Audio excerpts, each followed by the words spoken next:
We're back with another homebrew review from my boy, the man, the myth, the legend, the NG.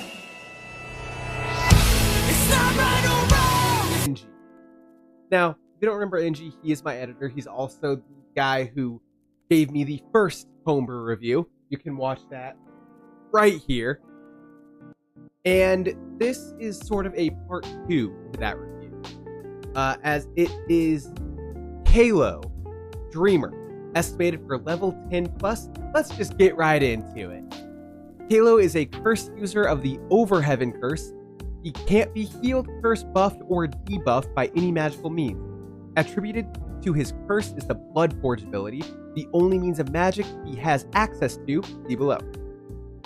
His past is unknown to all but one. That one should be the DM, right? But his reputation precedes him. He has an impeccable record of assassinations on high-value targets, no matter who they are, and especially if they're magic users. So, homie hates magic. Okay, so it looks like this is another encounter, or it's a, it could be like a, it could be a character. You know, it could be a homebrew character. We'll see. We'll see later. But knowing NG, this is more of an encounter. Dreamer specifically takes bounties he deems worthy of his attention. Oh, so they have to be special enough for him. Okay, Dreamer, I see. Specifically high-end casters. He has no allegiance to anyone. He kills both for philanthropy and tyrant. An unknown side of his way of work is how he may kill his own employers if he ever comes to judge them as cowards. What a giga chat. This is... Y'all remember that Luigi Mangiarini guy that killed the CEO of that really shitty company? Well, this guy... It looks like Dreamer could be that guy, but in, like, fantasy world.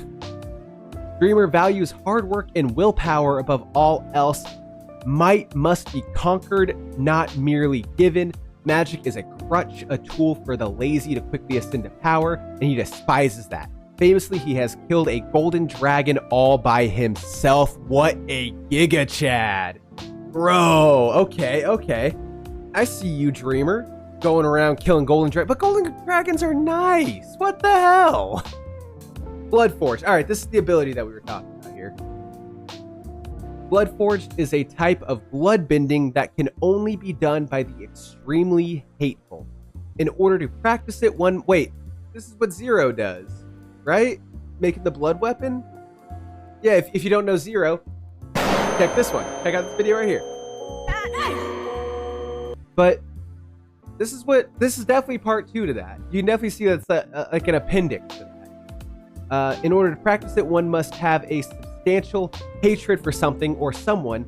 This hate poisons their very being and shapes their body into weapons. Their blood becomes razor sharp, their punches sink into the skin, their teeth sharpen, and their saliva become acidic. Fuck me. They basically become like a rabid animal, it seems like.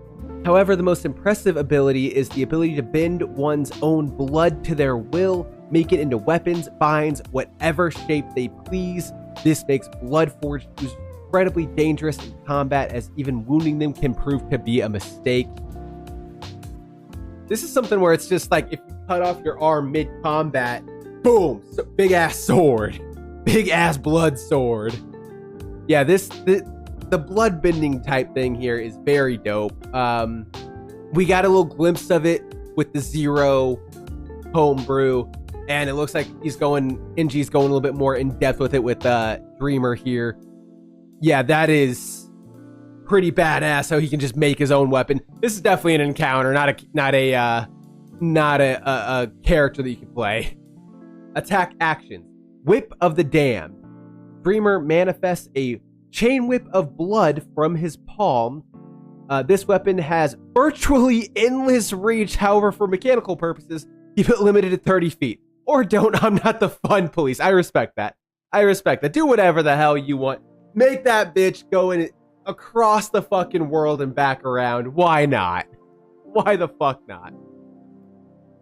It can deal 1d10 slashing, 1d6 piercing, 1d6 grapple. Apply these stats to their appropriate actions. DM's discretion. What, you didn't want to do it for us?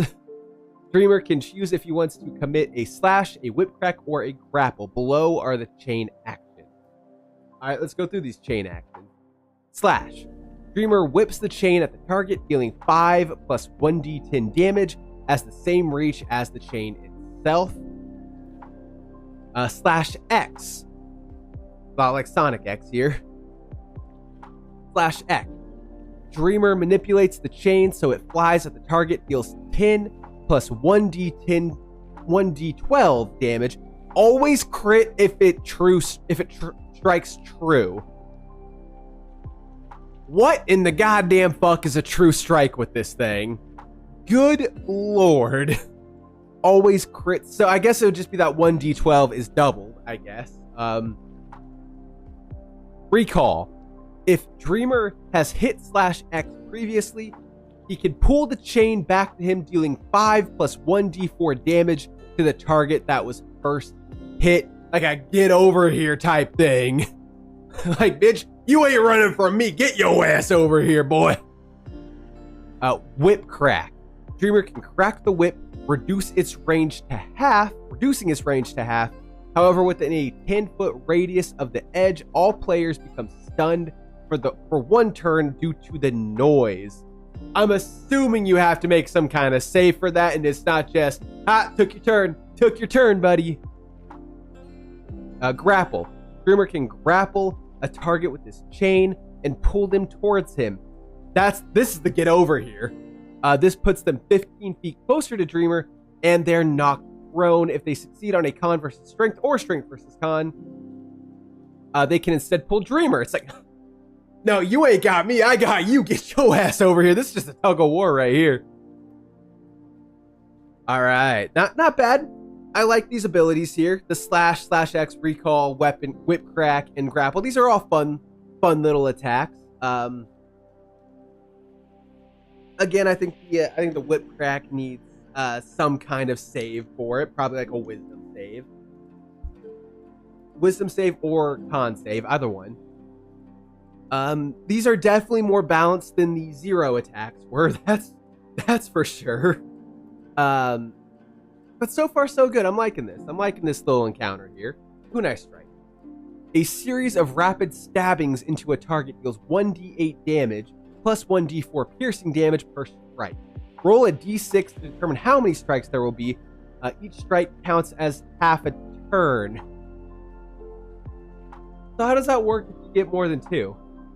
How does that work if you roll the d6 and you get more than 2? Do you take like a turn and a half, or like 2 turns, or even 3 turns to do all this? Those are some slow ass strikes if each turn is 6 seconds. Fucking kunai goes in slow motion. Pounce. Dreamer may charge at a target and attempt to bite them, dealing 1d8 piercing damage. Okay. This is when he just turns into a fucking feral animal and attacks your ass. From heaven to earth. Dreamer has a blood katana he can summon. It deals 5 plus 1d12 piercing damage, and below are the katana actions. Alright, so he can basically just cast whatever the fuck weapon he wants made out of blood. X-Cross. 2 slashes made in opposite directions across an enemy's chest deals 10 plus piercing damage per slash. Each slash is half a turn. Whirlwind. I still don't know what that means by half a turn. Whirlwind. Dreamer spins the katana around himself. All creatures within 3 feet. 3 feet. Okay. Take 1d10 piercing damage. Normally it's like 5 feet or 10 feet because, you know, the grids on a battle map are like each line is 5 feet. So it's kind of hard to determine what 3 feet is of that. So typically it would be like whenever anyone does that. That's why in official D&D books, whenever they say something can do something per like feet, like they can move this amount of feet, or they can jump this amount of feet, or they can attack this amount of feet, it's typically divisible by 5 because a grid on a battle map, the rule of thumb is a grid on a battle map is 5 feet per square. So that's basically why officially when they say it can do something for this amount of feet, it's divisible by 5. Immortal Temptation Dreamer jumps 7 feet into the air and strikes downward at a target within 5 feet range. This deals 1d10 plus piercing damage and disregards light armor. The piercing damage is the 1d12 plus 5 from above, it looks like. So you add a d10 to this one. And disregards light armor. So, okay.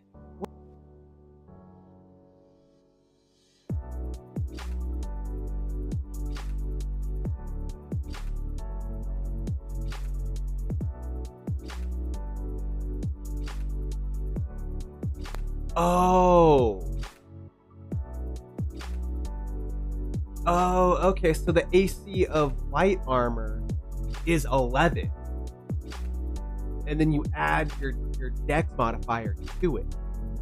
I should know this. I'm a DM and I've made multiple characters. I should have known that. But what does that mean?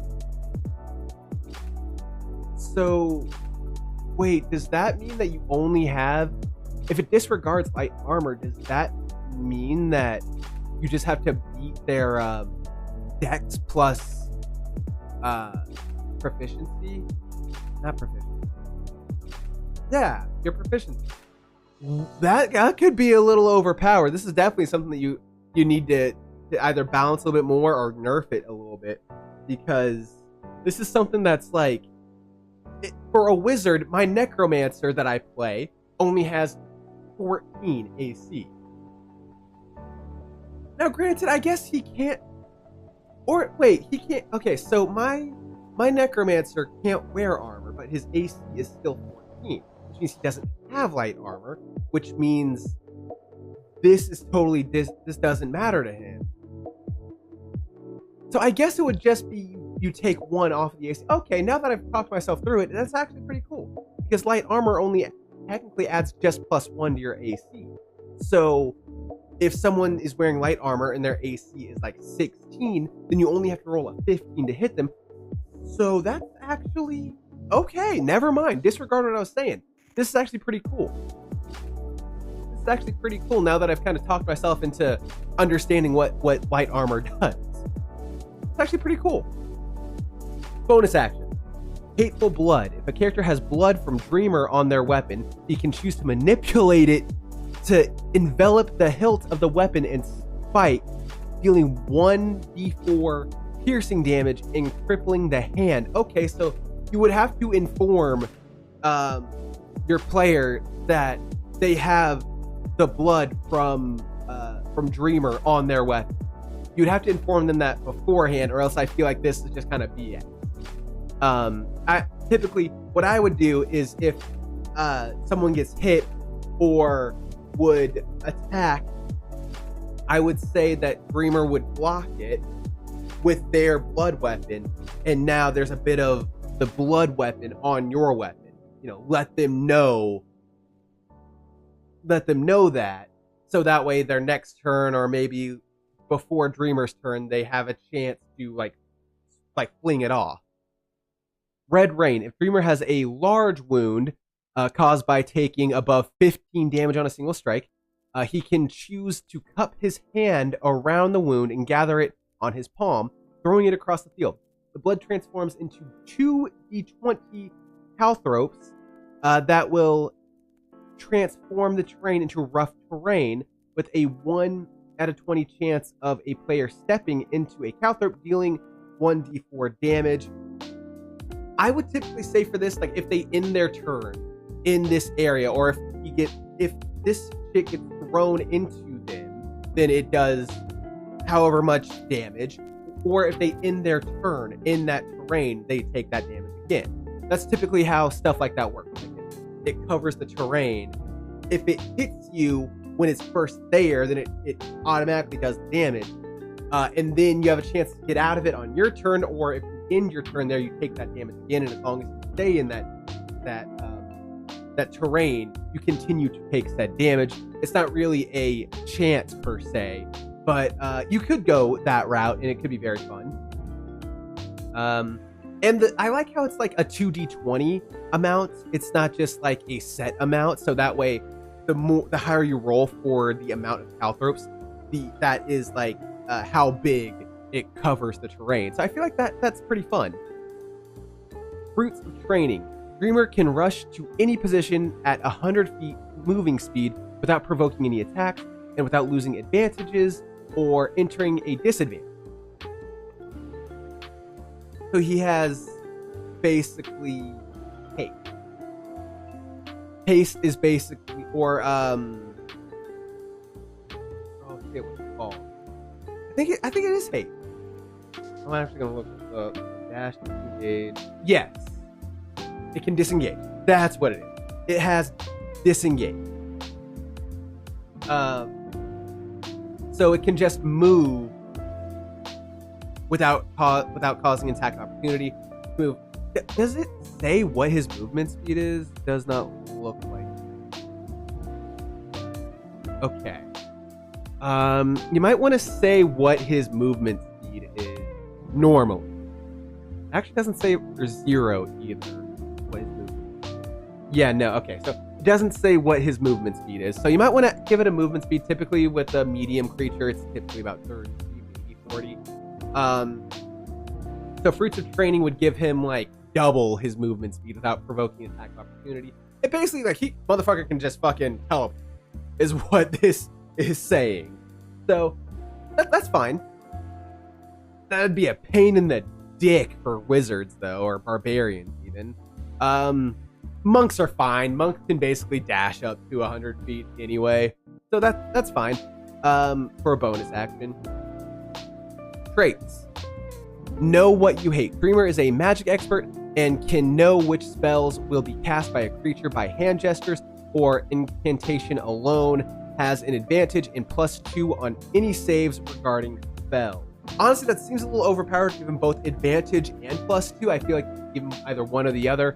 But any saves that are spells, that's actually pretty fun. And can fucks over the wizard. Dreamer is fucking over the wizard and the sorcerer here.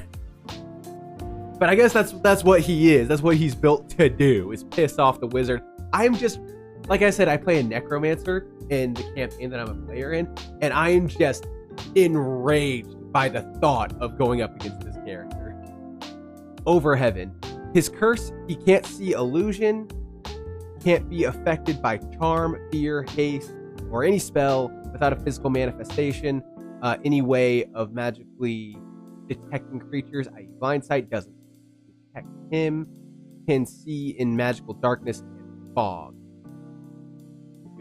He's immune to being charmed or feared, or being afraid. Any spells without without a physical manifestation, in any way of magically detecting creatures. Wait, hang on, let me go back. Any spells without a physical manifestation. Okay, so is Fireball considered a physical manifestation? Yeah, it would be. It's physical. Okay, so any mental spell is what I'm seeing, like hold creature, stuff like that, or detect thoughts. He's immune to that. It looks. That's what I'm getting at. But like, Fireball, Scorching Ray, stuff like that. He's not immune to that. And any way of magically detecting creatures doesn't detect him. Okay. And he can see in magical darkness and fog. This guy is a dick. And finally, Fruits of Labor. He has proficiency in all athletic skill and has a +2 in any rolls. Okay, so he just has +2 in athletics. He's proficient in athletics. Regarding a physical attribute. So again, I should know this off the top of my head. I've been playing D&D for like 8 years now. I should know this, but shut up. Would intimidation count? Sleight of hand, stealth, survival, I guess. Nah, no survival. Okay, so he would be proficient in those. Oh, +2. You have a +2 to acrobatics, athletics, I guess intimidation. I don't know. Would perception count? Would performance count? I guess performance would count as long as it doesn't involve magic. Sleight of hand and stealth. All right, so got a +2 to quite a bit of stuff. It has proficiency in all athletics skills, which is just athletics. That's legit what it's called.